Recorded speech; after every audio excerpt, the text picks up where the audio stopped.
यदि घर में गाय बंधी है और भूखी है और प्यासी है तो तुम्हारे सारे पुण्य नष्ट हो जाएंगे। गऊ का बहुत बड़ा महत्व वर्णन किया गया धर्म शास्त्रों में। यहां तक कि जब कोई ऋषि नाराज होता था तो आगे गाय करके जाया जाता था तो क्षमा हो जाती थी। गाय को देखते ही वो क्षमा कर देते थे। शास्त्र आज्ञा करता है कि जो प्रतिदिन अग्रग्रासे परोभावा कर्तव्यो भक्ति तोन्वहम अकृत्वा स्वयं आहारम कुर्वम नापनोति दुर्गतिम। जे ही तुम्हारे गृहस्थ में घरों में पहले होता था, अब तो भगवान जाने, जे ही पहली रोटी तवा में गई तो वो निकाल करके पक्की रखी जाती थी गौ ग्रास के लिए, पहला रसोई में। तो इसमें लिखा प्रतिदिन स्वभोजनम, पहले स्वयं भोजन न करके गाय के लिए ग्रास निकालना चाहिए। तो जिनके पास अर्थव्यवस्था जो गृहस्थ धर्म में है या जिनके पास अर्थ है, कुछ रोज 1 रुपया निकालो। हम कह रहे रोज निकालो तो महीने में 30 रुपया होते। 30 रुपया में एक गाय को हरी घास तो एक टाइम पवा ही सकते हो ना, बहुत नहीं है तो 1-1 रुपया निकाल के अगर एक गाय को चारा दोगे तो एक बार का भोजन तो हो ही सकता है। 30 रुपया में हरी घास जाकर के उसके दावा एक बार तो पवा दोगे ना। अग्रग्रासे परोभावा कर्तव्य भक्ति तोन्वहम, भक्ति पूर्वक गाय को 1 ग्रास भोजन में 1 रोटी तो निकालना चाहिए गाय के लिए, ऐसा शास्त्र आज्ञा कहता है। जो ऐसा करता है तो अकृत्वा स्वयमाहारम कुर्वन् नाप्नोति दुर्गतिम, अपने आहार से 1 रोटी निकालकर गाय को देता है और स्वयं 3 रोटी भले पाले 1 रोटी गाय को दे दी तो बोले उसकी दुर्गति नहीं होगी, अर्थात उसके अंदर भाव बढ़ता चला जाएगा वो भगवान की भक्ति में। और तेनाग्नयो हुता सम्यक पितरश्चापितर्पिताः देवास्त पूजितास्तेन यो ददाति गवान्हिकम। जो प्रतिदिन गौ ग्रास निकालता है, अर्पित करता है, तो उसको अग्निहोत्र करने का फल मिलता है, उसके पितरों को तृप्ति मिलती है और समस्त देवताओं के पूजन का फल मिल जाता है जो गौ ग्रास निकालता है।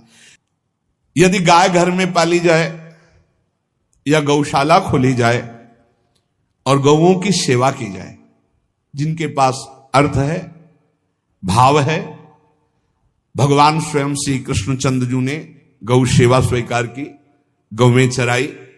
गौओं की परिक्रमा करने से, जैसे आप प्रभु के बिहारी जी के मंदिर की 4 परिक्रमा करें तो जो फल आपको मिलेगा वही गाय की 4 परिक्रमा कर ले तो आपको प्राप्त हो जाएगा।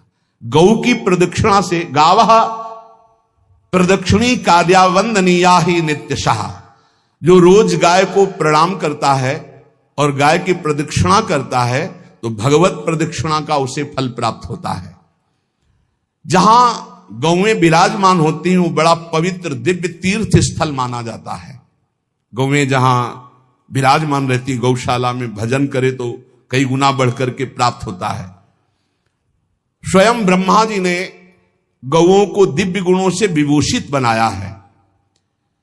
अप्यागाराणि विप्राणाम देवतायतनानि च यद गोमयेन शुद्ध्यंतिम किम ब्रूमो हृदिकम ततः। गाय के गोबर से जहां लेपा जाता है वहां जिस देवता का आवाहन करोगे वही देवता आकर विराजमान हो जाएगा। अपवित्र भूमि में भी यदि गाय के गोबर का लेप कर दिया जाए तो परम पवित्र मानी जाती है। गाय बहुत पवित्र, जहां वो बैठती है, जहां वो मूत्र त्याग करती, गोबर त्याग करती, वो स्थान तीर्थ तुल्य पवित्र माना जाता है।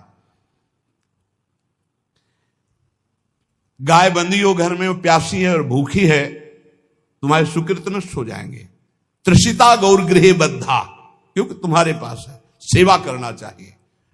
यो वै गाम प्रतिसिद्धेन तो चरंतिम च स्वतरणम नरहा तस्य पूर्वे च पितरः कंपन्ते पतनोन्मुखा। यदि गाय हरी हरी घास चर रही कहीं और तुमने डंडा ऊपर प्रहार किया और लाठी मारी तो तुम्हारे पितर खोपड़ी के बल नरक जाने के लिए तैयार हो गए, ये लिखा है। यो वै ताड्यते यष्ट्याधेनुम मर्त्यो विमूढ़धि। जो मूर्ख मनुष्य, जैसे अब गाय दूध नहीं दे रही, मार डंडे डंडे मार रहे हैं, इंजेक्शन लगा रहे हैं, ऐसे वैसे कर रहे हैं, उसको ताड़ना दे रहे हैं, तो बोले जो मूढ़ बुद्धि मूर्ख मनुष्य, यो वै ताड्यते यष्ट्याधेनुम मर्त्यो विमूढ़धि, वो गाय को लाठी से मारता है, डंडे से मारता है, हाथों से मारता है, तो धर्मराजस्य नगरेशा याति कर वर्जिता।